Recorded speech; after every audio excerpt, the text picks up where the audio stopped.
Hello, everybody. There is a ton to talk about today, and so let's just dive right into it. First off, I know I'm super late with this video. We're already halfway through November, and a big reason for that is because I got a new job. I kind of hinted at the end of last month about some things happening, but yeah, I'm back in the classroom. I used to be a high school math teacher, and I really hated it.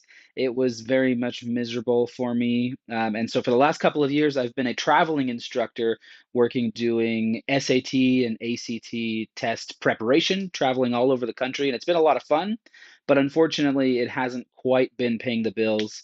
I haven't been giving me enough jobs to actually be doing. So I've been having like a lot of downtime, and that means a lot of reading for me, which is nice. But more recently, looking at the bank account slowly diminishing and noticing, hey, we need money.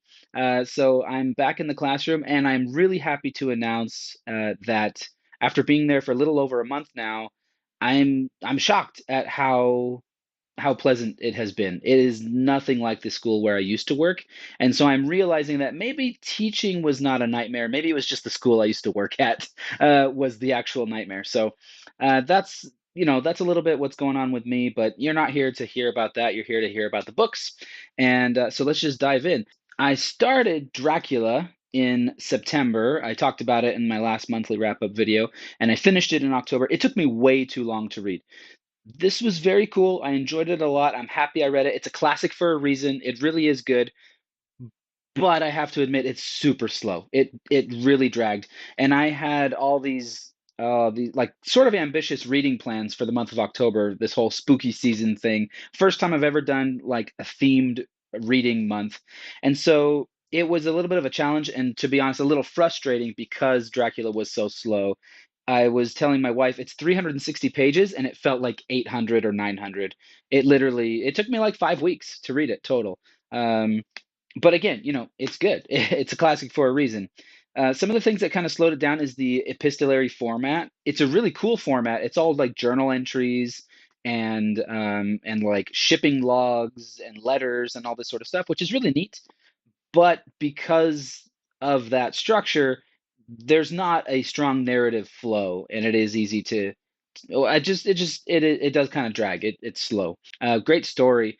I mentioned last month that I had no idea what it was about before I started it. I didn't realize that a lot of it takes place in England, and there were a lot of really interesting things. I really like the character of Renfield. He's like a crazy guy in this asylum. He likes to like eat bugs and birds and things like that because he's like accumulating their life force. He was just a really interesting character. I'm glad I read it. It's a good book. The next book I read, I actually listened to on audio. It was The House on the Borderland by William Hope Hodgson. I listened to The Nightland a while back, a few months ago, and I talked about it here on the channel, and that was really good. House on the Borderland, I think, is a little bit more famous, and a lot of people seem to enjoy it more. I think it's better written. It's more enjoyable in that way, but the actual story itself, I gotta say, I like The Nightland better. This one, The House on the Borderland, is about these guys. They go on like a fishing trip for a couple of weeks out in the kind of in the middle of nowhere out in England or Ireland, and they find this old like these ruins of an old house, and in the ruins they find a book, a handwritten journal, basically, and the journal tells the story of a guy who used to live in this house and all these strange occurrences that happened to him. There are a couple. It's marketed as horror. I thought it was horror, and it sort of is. There's some horrific elements, but it's also a little bit like sci-fi and adventure.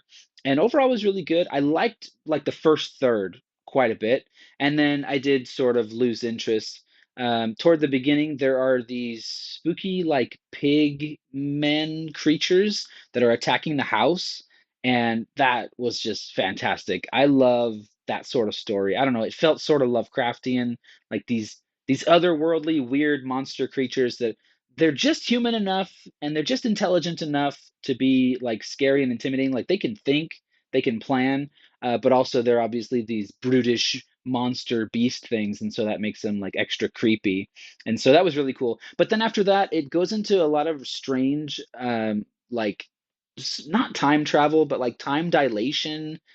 Like time slows down and his consciousness like goes out into the cosmos. And it was a lot of weird stuff like that that I didn't really get. And I kind of wished it had just stuck to the simpler plot of there are monsters attacking the house and I'm trying to defend the house, and just kind of stuck with that. But there's more to it.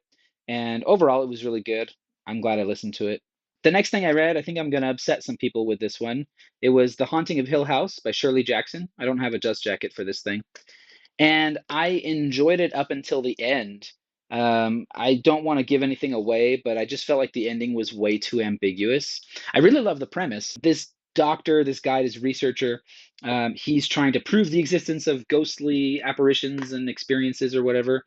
And so he assembles a team, not even a team, just like a group of people who are all strangers. They don't know each other, and but they've all had supernatural experiences in their life. And so he assembles them to go live at this place called Hill House, which is notorious for being haunted, and they're going to live there for the summer.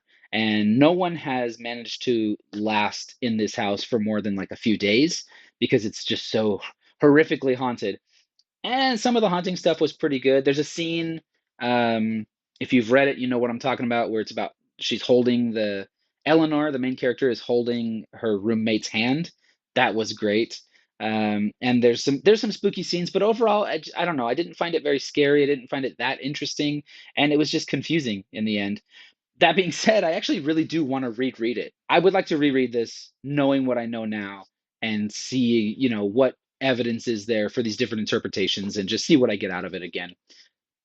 With my children, this is not spooky. I read Captain Underpants number 10. Yeah, we finished it. This took us a couple of months. I started in September. Captain Underpants and the Revolting Revenge of the Radioactive Roboboxers. A lot of fun, time travel, wacky stuff, bunch of potty humor. Kids liked it. It's goofy, and I've talked about how Captain Underpants is a lot of fun here on the channel before, so it's good stuff. The absolute best thing I read this month, without a doubt, 100% loved this, was I Am Legend by Richard Matheson. This is actually, it's a very short novel. This is sort of like a collection that I have. This first 170 pages, this is I Am Legend, and the rest of this is a bunch of short stories. And I haven't read any of these yet, but I Am Legend was fantastic. If you've seen the movie, you know sort of the basic premise. The movie with Will Smith. Apparently, there are like three different movies that have been made over the years. So if you've seen the Will Smith one, like I have, it came out when I was a kid. You know sort of the basic premise, but there's a lot of major differences. The biggest difference being that the novel is about vampires, not zombies. This book's actually also quite a bit older than I realized. It's from 1954, and it in a lot of ways kind of pioneered this genre of last man on earth, kind of making a stand, trying to survive in a hostile environment kind of thing. And you see a lot of stories like that nowadays, but this is one of the earliest ones as far as I'm aware, and it is so well done. This main character at the beginning of the story, he's very much just like this desperately lonely, kind of miserable guy who's just fighting to survive and drinking himself stupid every night. And it's just a great sort of development. It's this great character arc that he goes through. I don't want to give too much away, but the ending is pretty powerful. One thing that I had heard about this a few years ago, I watched a review from Mike's book channel, Mike's book reviews on YouTube here, about I Am Legend, and he talks about how reading this is like you need to be in a good place mentally, that it can be dark and depressing. And so I ended up really enjoying this, and it didn't like bum me out, but I wanted to bring this up because this was the perfect representation of the kind of depression that I have experienced in my life, where he is so overwhelmed with so many things he needs to do, but he can't really get everything done because he only has so many hours in the day. And so in this book, there's like a scene where he's thinking about, well, I need to like soundproof the house because these vampires are like yelling at him and kind of driving him nuts. He's like gardening garlic. He's got like a generator that he needs to maintain. And he has all these things. But on top of that, he's also fashioning stakes so he can go out during the day and hunt the vampires and kill them. And he also wants to like start to research and figure out what's happening, why this stuff is happening. But a lot of those things have to take a backseat to the more immediate need of like, I just need to survive today. I need to like make sure my house is secure and fix any of the broken shutters and things like that. And I don't know, it just reminded me a lot of like when I was a teacher before, when I was a new teacher and everything was so overwhelming. and I have all these plans I'm supposed to be taking care of weeks down the road, but really all I can do is take care of today because that's all I can handle. That's all I have time for. Anyway, I've been talking about this too long. Like I said, by far the best thing I read this month. Absolutely recommend it. It was just a ton of fun, and I loved it. Now, cheating a little bit, I actually didn't finish this book in October. I finished it in early November, but since we're already halfway through November, I'll talk about it. Citadel of Fear, or The Citadel of Fear, by Gertrude Barrows Bennett, otherwise known as Frances Stevens. That was her pen name. I listened to it in the LibriVox app, and it was sort of labeled as like a horror story, and it's called Citadel of Fear. You think it's going to be some sort of scary story, and so I thought it'd be great to listen to it for October. It really wasn't very scary. It didn't. It had a couple little horror elements in it, but mostly it was more like adventure. It felt very like Indiana Jones-esque. It's a little disjointed. It feels a little weird for most of the story, but at the end, everything kind of comes together. And I love stories like that where, yeah, it's like, how is this going to work out? How is this going to come together? And then it actually does, and you feel like everything falls into place and it just clicks. I really love that kind of thing. And this one does it pretty well. There's two very distinct like time periods and locations. At the beginning, they're in one place, and a few things happen, and that's maybe just like a quarter of the book, or maybe the first third, and then there's a little bit of a time jump, and they jump to another location, and it feels like very unrelated to what came before. Although, as a reader, you can kind of see some connections, but the characters don't see any of those connections until that last maybe quarter or fifth or so of the book. Yeah, I don't want to say too much, but it has a lot of cool elements, a lot of fun stuff. There's like some weird creatures. There's a giant killer ape. One of my favorite creatures was like this giant vampire worm. It like attacks this guy and starts sucking his blood, but it's just like a giant slimy worm, and that was pretty gross and creepy. There's a ancient vengeful Aztec gods and just cool stuff like that. A lot of adventure, a lot of action, and it was good. So those are all the books that I read. I read quite a few short stories, or I listened to a handful of short stories and read a few. I'm going to go ahead and just I think what I'll do, I'm just going to put the names of all the short stories on the screen here, but I'm only going to talk about some of my favorite ones. Lost in the Pyramid, or The Mummy's Curse by Louisa May Alcott. That was fun. Pretty straightforward, like nothing too mind-blowing. I just think it was well done. It wasn't particularly creative or well, I mean, it is creative. Sorry, I don't want to say that it's not creative, but not particularly unique or surprising, but it was very well done. So I like that one quite a bit. The Return by Algernon Blackwood. I like Blackwood quite a bit. This one was funny because the entire story was just like a bunch of introspection. The main character, it's a bunch of navel gazing. He's just like thinking. He feels weird. Something's just off, and he can't put his finger on it. And so it's like a weirdly uninteresting story until the very, very end, like the last paragraph or two, and then it all clicks. And again, I mentioned already that I really like that kind of thing.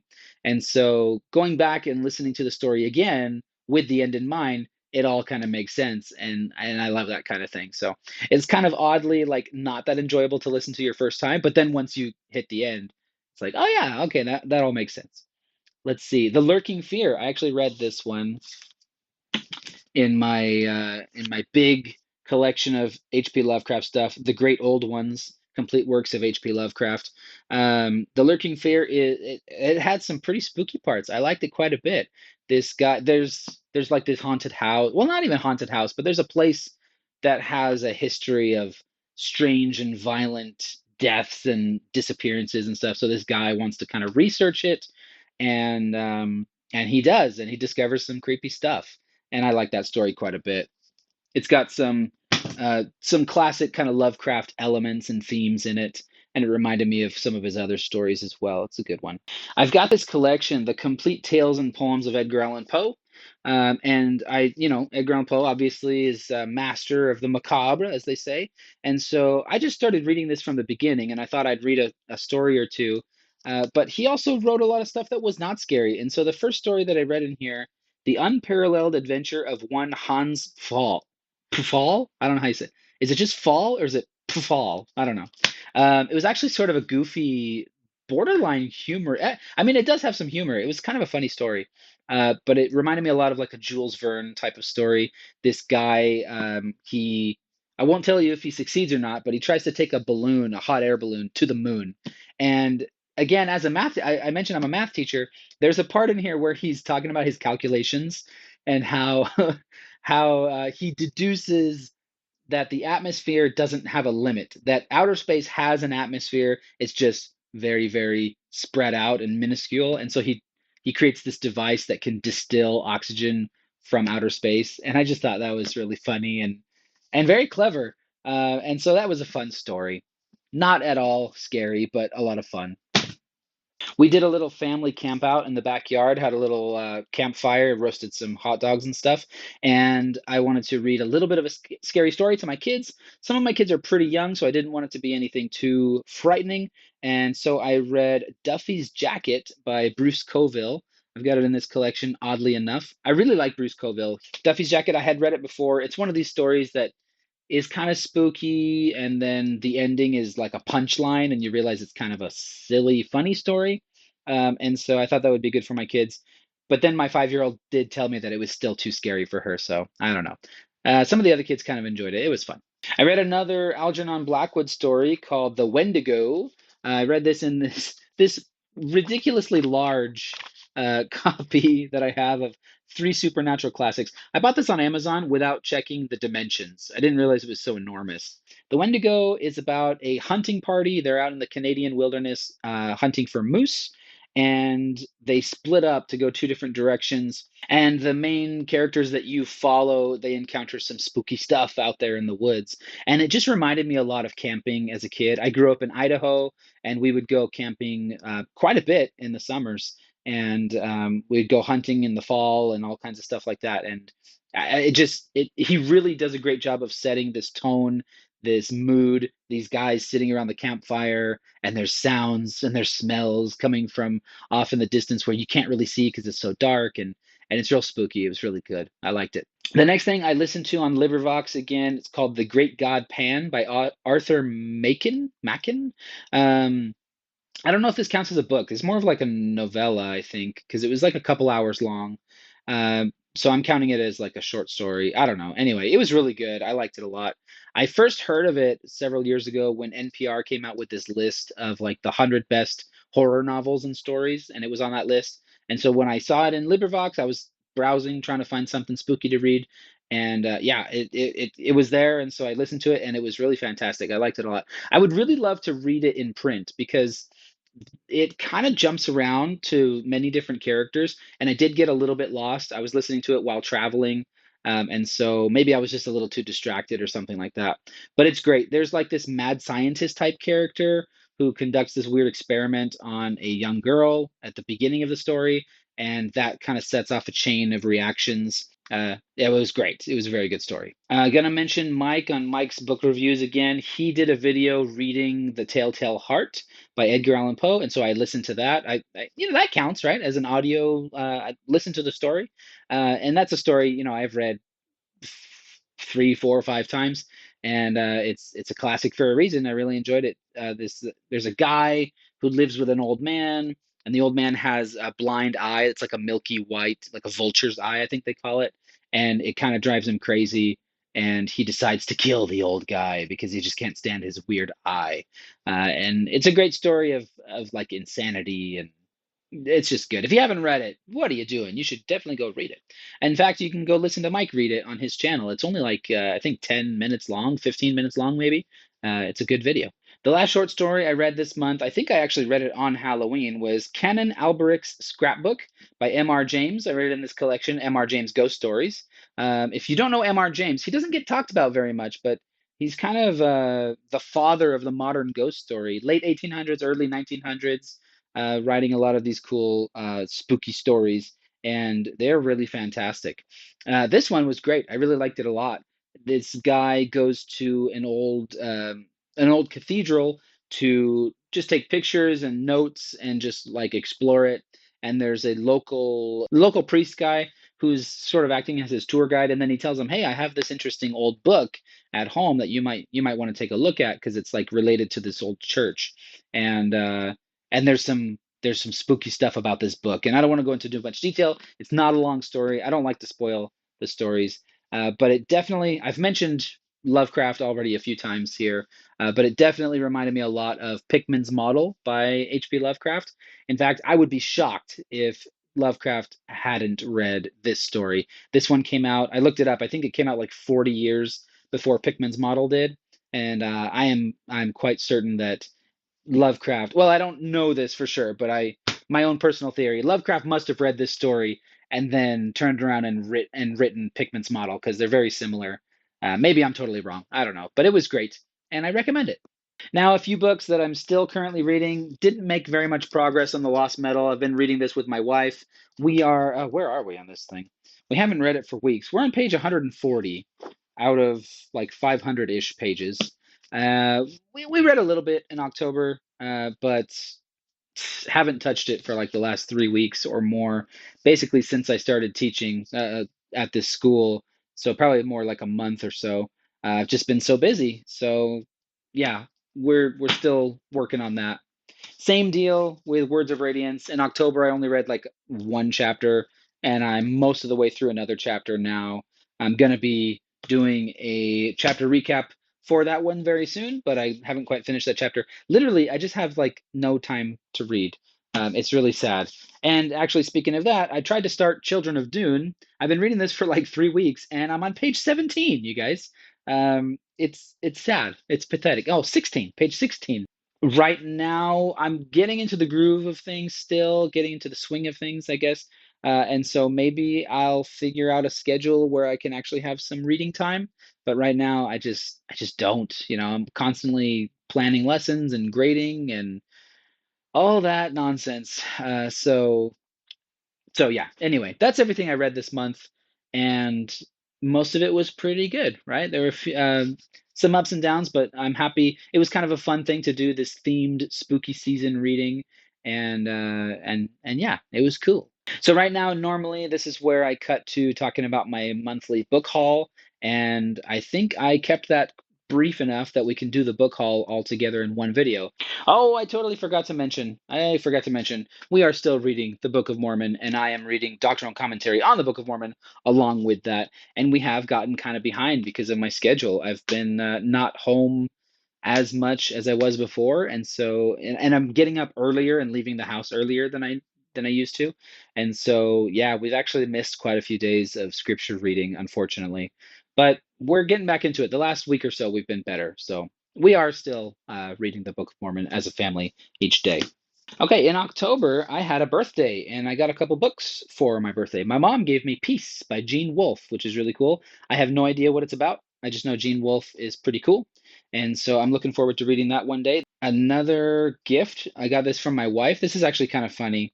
She got me the entire Chaos Walking trilogy in a nice box set, which is very cool. And I don't want to sound ungrateful or anything like that, but I did think it was kind of weird because I already have book one and book three. Um, but she just saw, I think she saw my list on my phone of books that I kind of want to get, and she didn't realize that only book two was on that list. I think she just saw the name of the series. But anyway, book one, The Knife of Never Letting Go. Book two, The Ask and the Answer, and book three, Monsters of Men. When I get a book as a gift, I feel more of an obligation to read it sooner. So I think I'm gonna pick these. Well, again, hardly any time to read, but I was thinking about getting reading these probably next month or maybe early next year. We'll see if I'm able to. My sister-in-law was cleaning out her kids' rooms, and she brought a bunch of books over to me. Actually, every book that I got this month was free. I didn't pay for any books this month. They're all gifts and free finds and stuff. My sister-in-law brought me a bunch of Goosebumps books, which is cool. I have quite a few of them, and I'm hoping to collect them all someday.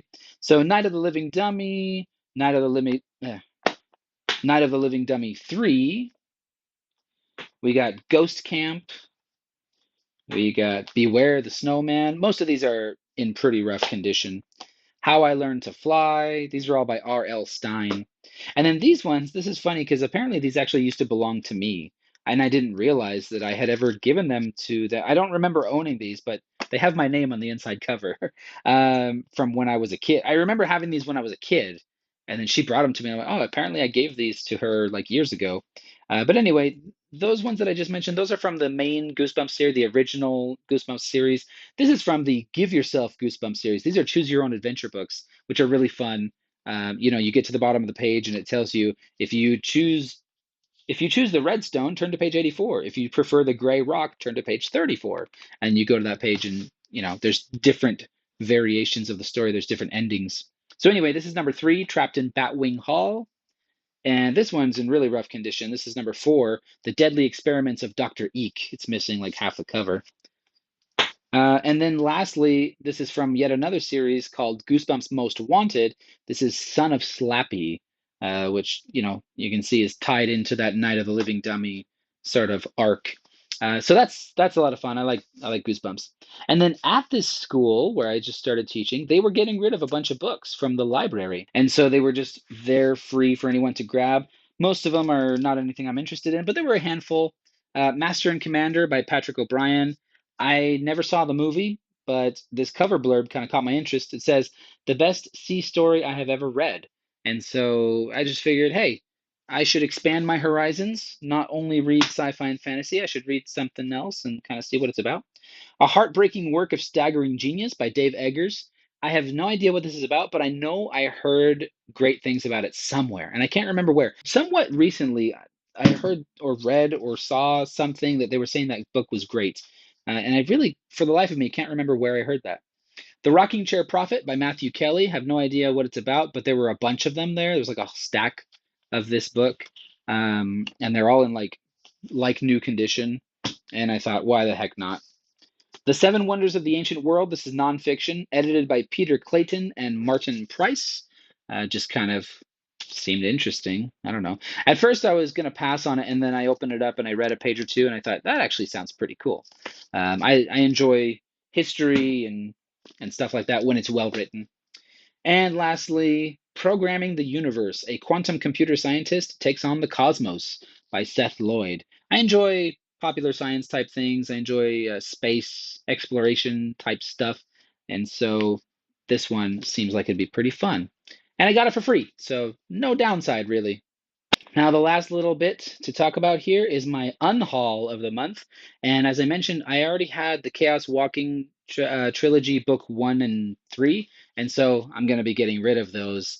The Knife of Never Letting Go and Monsters of Men. I'm going to be getting rid of these old copies that I already owned before. Probably sell them online or donate them or something like that. But that's all I'm getting rid of.